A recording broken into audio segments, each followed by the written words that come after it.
The last feather, in the quaint village of Eldergrove, nestled between rolling hills and vibrant fields, poultry flourished. The residents, proud of their heritage, held an annual festival where the finest chickens, ducks, and geese were paraded for all to see. It was said that the winner of the festival would receive not only a golden trophy, but also the coveted title of Guardian of the Flock. This year, Edith, a sprightly widow with a passion for feathered friends, decided to enter her beloved hen, Matilda. Matilda wasn't just any hen. She had a grace that transcended the ordinary, with feathers shimmering like sunlit gold.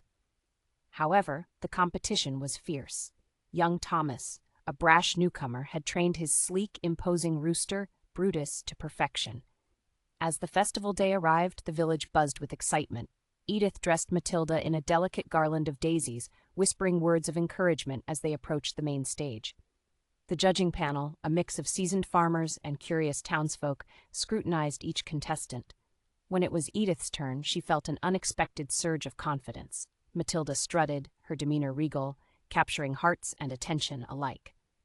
Just as the judges prepared to announce the winner, Thomas, brimming with arrogance, attempted to overshadow the moment with Brutus's flamboyant display.